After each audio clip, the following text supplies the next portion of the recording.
Hey, worship teams, welcome back. Great to have you on the worship team Hangout here on YouTube live, and also we're streaming it through Periscope. You can find us at worship team training on Periscope, or of course back over on YouTube at worship team Hangout. And man, we got a fantastic show today. Today is October the 28th, 2015. So excited about what God is doing in the life of ministry and the life of you and what He's doing in your church. And so anyway, without further ado, let's go ahead and welcome our co-host that we have today, Rich Kirkpatrick. How you doing today, Rich? I'm doing good. All right. How's the mustache? Got some coffee. Got the arcade bug. That's awesome, dude. Good to see you. Swift, how are you? My gosh, you're like the long-lost brother. How you been?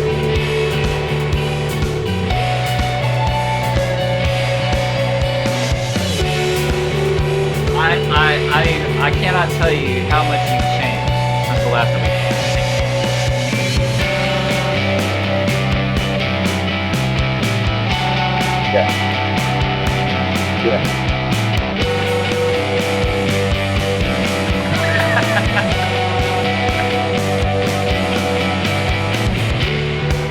Yeah, that's good. Well, speaking of bushy lumberjack, Timmons, how you doing today, man? I can't get your feet, Timmons. Hold on. That was perfect timing, by the way, right when I introduced him. And so I'm having connection issues. Tony, I know. Tony, how you doing today? I'm good. I'm working on my man bun. It's just a little right now. That's good. Yeah, it's tiny. That's really good. Here we go. All right, awesome. And Tim Timmons will be coming back. He's just having a few connection issues, so no big deal. But anyway, enough of Tony's man bun going on. So glad that you guys are with us. And man, we got a fantastic show. We have Ross King that's here today with us again, returning guest. And you know Ross from the past few shows that we've done. Also, you can check out his new album called Unfettered. You can find it on iTunes and also rosskingmusic.com. So it's so great to have Ross today. Coming up later on this month, you got to check it out. We're going to have Larry Robinson with us. He hails from Atlanta, I think, or is it Alabama, Swift? But this guy's on fire. I mean, you talk about worship and gospel music. That's what we're going to be talking about on the next one coming up. And then, of course, we also are going to be having Ryan Kennedy, a new young worship leader that's here in Houston that's been working with Sarah Kelly, and he's been working on his album. Ryan's come out to lead worship with me. We've been working with him a little bit. Just an awesome dude. And also Leslie Burrow coming up in December. So we got some great new young worship leaders coming up. I can't wait to have them because they just got great hearts and great talent, great hearts for God. Again, Tim Timmons will be with us in a little bit. But, you know, speaking of great people, when I think of songwriters... Thanks, Brandon. When I think of great songwriters and I think of great people who really put all of their spirit and their being into what they write, how they lead the church, and also their walk with God, I think of guys like Ross King, just because he's not only been such a great friend, but the guy has got just great experience in helping others in their worship and also helping other younger worship leaders. Thank you, Brandon. So you bet. Video call here. Yeah. So hey, say hi to Tim Timmons. What's up, Tim? Hi guys. So Hey, sorry. Tim. That's okay. How you doing, bro? Hey, can I tell a 2-minute Tim Timmons story? Yeah, you bet. So let's Oh just God. without No, further this ado, is- everybody. Without further ado, please, everyone, welcome Ross King. How are you today, Ross? Great to see Thank you. you, Brandon. Ross King. Hey, Tim, and thanks for being so nice, Brandon, after I was such a smart mouth. Okay, so so as all of you on this panel know, and anyone who's listening, I'm not famous. Most of you have never heard of me, and I'm not a big name at all. So this kind of stuff makes me so happy when this happens. I was at a Song Discovery, worship leader magazine thing where they had featured a song of mine and asked me if I would come and do it for the conference. Like they'll do like a little round where they get people whose songs are featured, and they asked me to come do it, which was a huge honor. So I'm standing in line, and Tim is the like MC for the night. Like he's introducing us all. And so he goes by, and we all shake his hand, whatever. And I'm like, Did hey, I I'm Ross. cuss? What was that? No, you didn't cuss. You didn't. I don't think Okay. so. I don't Okay, think so. good. But yeah, so we introduce ourselves just like first names, right? And so we're going through the whole deal, and like an hour later, all these worship leaders that are, like me, they're just regular guys at a church, not famous people, are standing in line. And Tim walks over to me and he goes, "Wait a second, Ross King?" And I was like, "Yeah." And everyone in the line was like, "Well, who's Ross King? I mean, Tim, this guy's a big deal." And so then everyone's like, come to me going, "So, hey, Ross, what do you do? Who are you?" I'm like, "I'm nobody." But Tim somehow is like one of my dozens of fans. And so he like makes me look so cool in front of all these people because he's like, "Wait, Ross King?" And just starts like fanboying me, which is so backwards and weird because I'm nobody. And it was so cool. And everyone in the room was like, "Well, I guess we should know who Ross King is." It was like a great. Yeah, exactly. It was a rainy day moment where I can, like, when I'm depressed later, I can be like, "Remember that time Tim Timmons knew me in the line?" And Gosh, so everyone dumb. said how cool I was. It was so cool. Oh, you're good. You're a great songwriter, dude. Thank you. Yeah, absolutely. But it was just a funny moment because everyone else thought, "Why does Tim Timmons think this guy's somebody?" And Well, he is. I mean, it was glory. It was a glorious moment for my tiny little career. Are you drinking sake on the air? Sake. No, that would be really cool if I was. Tim would be cussing. Oh, that would be cool. I should be drinking. oh my gosh. Now you did it. Now Timmons is going to break out the bottle any moment. Thanks for that. Good idea for a show, though. It made me so happy that Tim liked me that I had to throw a few back. Yeah. Well, I do say that you got to check out Ross's new album, Unfettered. He gave me a copy, and I love every song because every song's got a different character to it. And it's like Tim Timmons' album, his new album as well. Every song has a different flavor, a different characteristic to it. So you got to check out Tim Timmons' new album, Awake Our Souls, and also Ross King, Unfettered. Thanks. So, yeah, you bet. So awesome. Let's go ahead and get to today's topics because we got some guys that are just chomping at the bit today with questions. Today we were talking about beyond the songs. How do we engage our church in worship? That's been a striving conversation I've been having on Periscope over the past 2 weeks. People have been asking, well, how do we not just get people to sing, but how do we engage them? And so I thought, well, what better of a person to have than Ross King to help us with that whole idea, because that he does write songs and he understands churches and what people go through. I came up with some questions by the help of our very own Neil Baker. Some of you have already met Rich and Timmons. Neil has been working on a lot of our stuff with our slides and media for our webinar, and he's also now helping us with our content for our shows. So big shout out to Neil. Thank you for all your help. Love you. So we came up with some questions, and so we thought about, how do we engage the church in worship? It's more than music. It's more than just having a great band or a cool look. We all know that. But do we know, really, as leaders, that people just want to be led in worship? That's it. So first question goes to Tony. Tony, when we talk about multi-generations in the church, from young to old, we have all these discrepancies about, what songs work and which ones don't and all that jazz. But are we really engaging? How do we engage our multi-generations? What's the best way that we can do that in our churches? Be authentic and preach the gospel. When I think, it's not something I've been studying recently, so maybe somebody can show me where this is wrong. But I don't see in Scripture where, in order to attract people to worship, they were concerned with the lighting or how many candles we have or the color of the carpet or all these things that we tend to concern with about the Bible has attracting. changed, bro. It has. Oh, my bad. Use candles? And Are they scented? what the two things that are always in my head about what the Bible says is that you're to worship in spirit and truth, which is the authenticity and having an understanding of what you're doing and doing it genuinely. And then it talks about quality. So do what we do with quality. The rest of this stuff is all, I don't know how to put it. It's all kind of human to me. It's all stuff we think we need. But the generational thing is a conversation I kind of dismiss these days, because I've seen 70-year-old Morris Chapman lead a worship set for a group of college kids and hold them spellbound the whole time.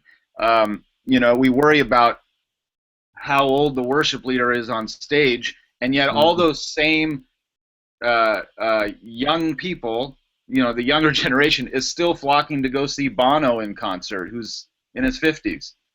So I think the church is making a bigger deal out of age than most people genuinely do.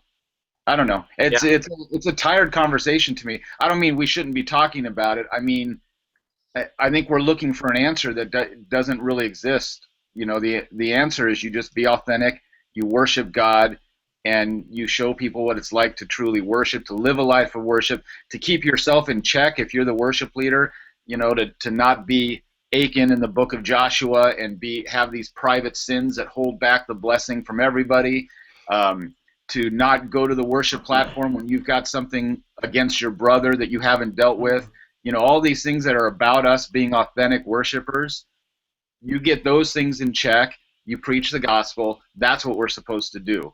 The rest of it is all it's eye candy. What we do to appeal to people. That's my bitter answer. That is one big mouthful, Tony. What do you really think? What do you really think? Timmons, you can elaborate on that a little bit, but also tell us, does the church pick the style, or is it dictated by the worship leader?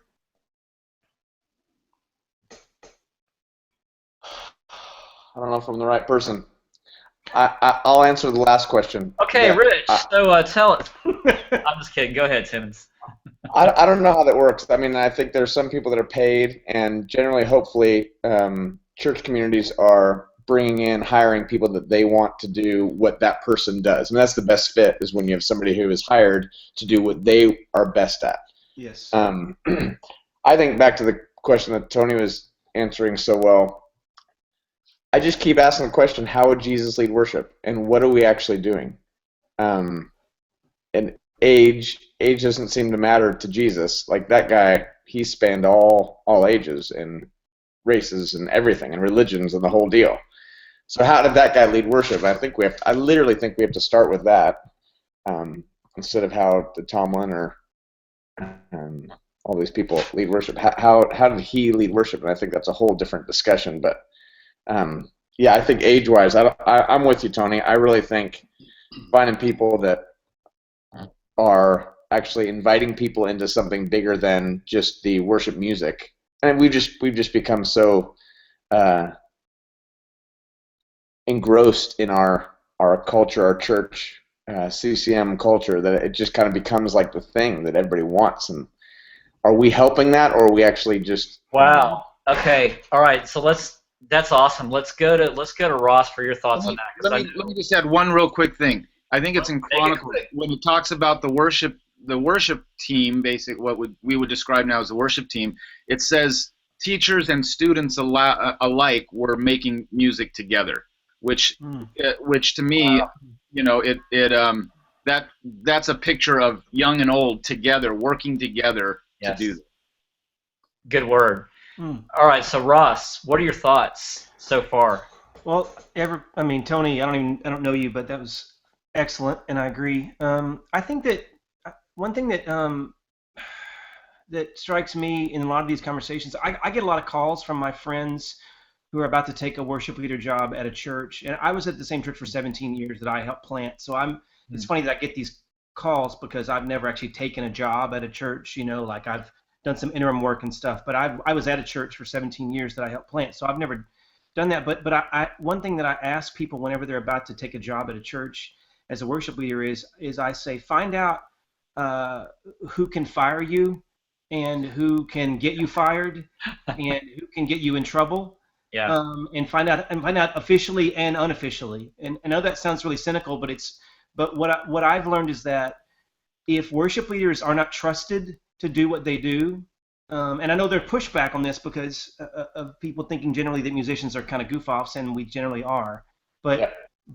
if worship leaders are not trusted to be up on stage, then what they shouldn't be up on stage. And what wears me out is worship leaders being hired to do a job. And Tim, you referred to this, and I love what you said, to do what they do. I don't get as many calls for gigs anymore, and I'm mostly good with that because a lot of what I do just feels like a doctor giving flu shots. I get a call and someone says, "Hey, any doctor that has any training could do this thing we want you to do on this youth night. We just want you to play Bethel and Hillsongs and Passion. Anyone that's got training can do it. Can you come give some flu shots?" And I will because I'm qualified to give flu shots, but it isn't my passion area, right? And so I want to go do, when I get a call for gig, I want to do what I'm good at. And most of my calls now are for that. And I'm trusted to do that. And so I feel empowered, and the pastor, whether it's interim or whether it's full-time, the pastor has lifted me up to the group and said, "This guy is good. He's a pastor. He's a priest. He's good at this. Follow him." And so our interaction there, and in the way he sort of advertised me and ordained me is good, and it's a helpful thing. What I don't ever want to bless or what I don't want people to ever do is on the church side or on the leadership side, the non-worship side. I don't want anyone to ever hire someone and say, "Hey, you're hired. Here's what you can and can't do," specifically. There should be some accountability, of course, and some oversight, but generally you ought to say, "Hey, man, if you're good enough to be put on this stage in front of these folks, then you can do the thing that you do." And, and I'm just sort of weary of that, and so when I get a call, I just kind of say, "Hey, this is what I do. You know that, right? This is how I do it." And I occasionally, they say, "Okay, well, no thanks." And, man, great. Does that make sense? Does all that make sense? I don't mean like be a hard word guy. There's just so much of this like controlling each other and not trusting each other. And, hey, someone in the audience didn't like what you did. I thought it was fine, so it's not on me, right? But you did this thing that offended them. And I work in CCM. I'm so tired of people second guessing each other and saying, "Hey, soccer moms might be offended by this word, so I'm not offended, but someone else might be." And churches can't be like that anymore. We can't run around worrying who else is offended, and just love people and trust them. And All right. and on our side of it, be trustworthy. If they're going to trust you, then be trustworthy. And if there's old people in the audience in the room, and they're going to want some hymns done in a more conservative style, man, do it. Just swallow your pride and do it. Does all that make sense? Yeah, that does. I want to go to Rich. Rich, how do you balance that in terms of for the worship? What do you say? It is balanced. What are you talking about? Perfectly balanced. I know. Like being on a wire. I know. Well, let me finish my question. Dang you. I'm kidding. So anyway, love you, Ross. Rich, I'm messing with how what's the best way for worship leaders to not run around worrying about if they do offend somebody or if they do things right? I mean, what's your perspective on that? Well, I've offended a lot of people, so I guess I'm an expert on this. Just Well, within the conversation. You got competing mustaches and beards going on, so that's one thing. I would say that the word trust has come up with most of the panel so far, and what requires to build trust is relationships, and the idea of young and old working together is a relationship. The idea of me as a worship leader understanding what the congregation needs is a relationship. I think as an artist, when did a lot more gigging as a younger person, you want to know. You want to build a relationship with the people that you go perform for. So why is it that worship leaders don't have that same desire to relate to their particular people that they serve? Because a real artist is a servant. A real artist wants to inspire, not just impress. Inspire means people have something they can take in that's of value. Impress means, well, that was cool, but they'll walk away from it. And I think really the way we handle that is to build those relationships. So if how many older folks have you hung out with? Have you gone to the senior citizen Sunday school class and have you played hymns for them?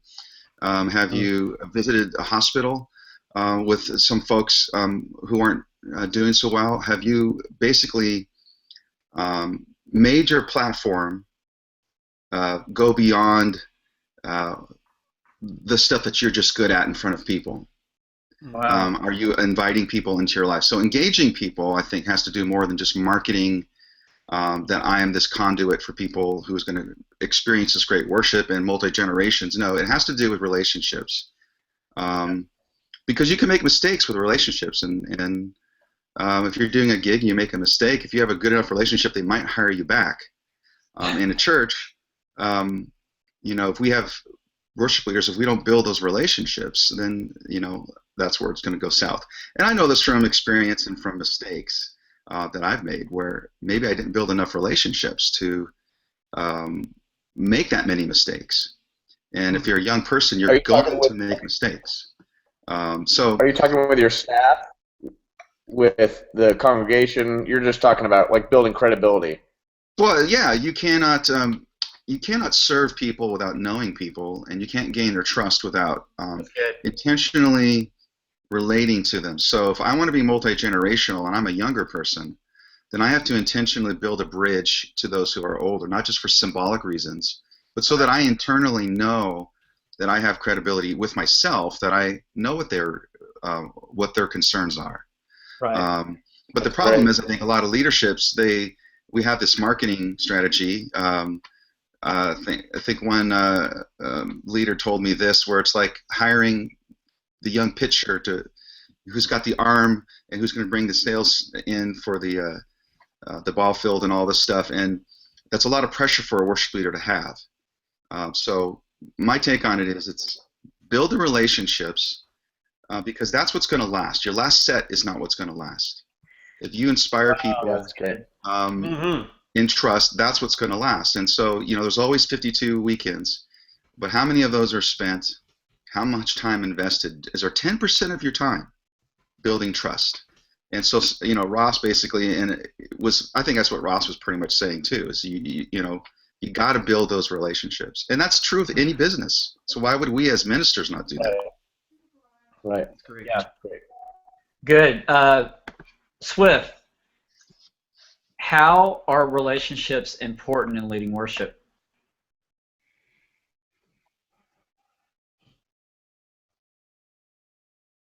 That none of them I agree with, but by the way,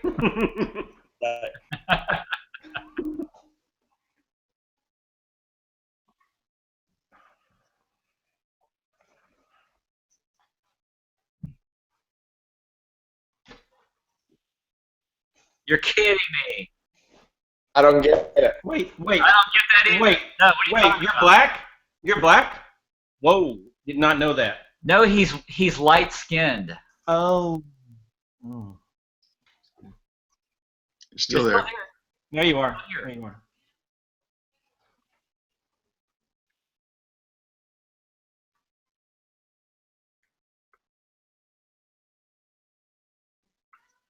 Mm.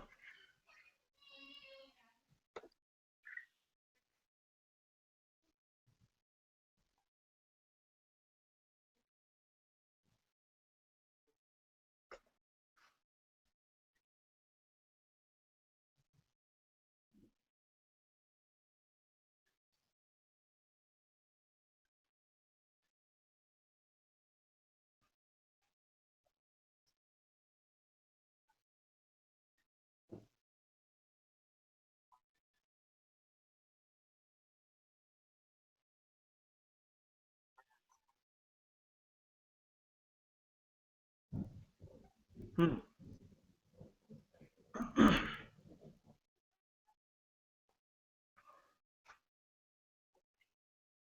Hmm.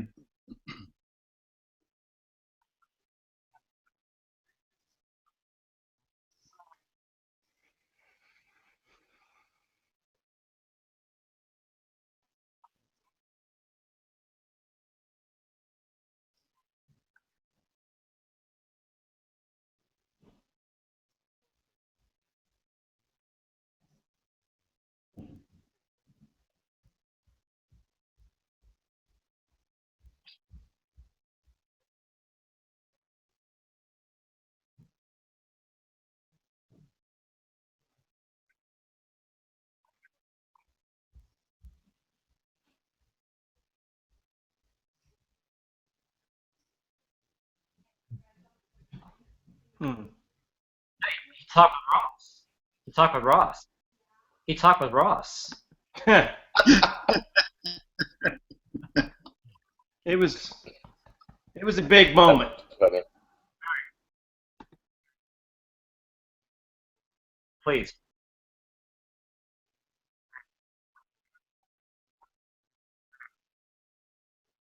Mhm.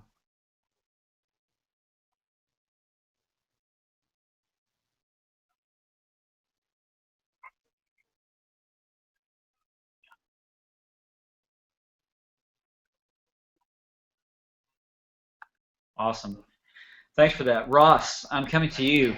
What, in your mind, is the overall goal in helping the church worship? Whew, gosh. I Take that in 30 seconds. Go. Okay. I Yeah. will give you.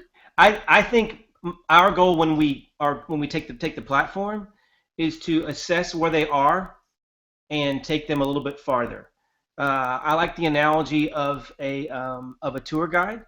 That let's say that you are a triathlete and you are at the Grand Canyon as a tour guide. Well, you will take the Grand Canyon pretty fast because of your athleticism.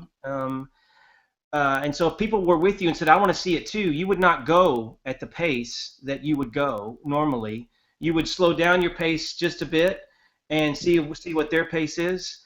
And this is not about spiritualism, by the way. This part's about kind of musicality, okay? So, Right. but musically speaking, you would say, hey, what's the pace here? How loud? How energetic? What's their history of worship? Whatever. Where are they with the Lord? Where are they with music? And I take them a little bit farther as far as I can in a way that pushes them a little bit, but doesn't make them feel left behind. Like, oh, that guy was really fast. He took the Grand Canyon so fast, and also the Grand Canyon's kind of nice, right? I'm there to let them see this thing, this God. In this example, God. I want them to see Him as much as possible at a pace that's hard for them, but not impossible. And so I'm supposed to assess them and lead them a little bit farther. I don't know if that makes sense. Yeah. What do you do to encourage the younger worship leaders to better connect with the multi generations?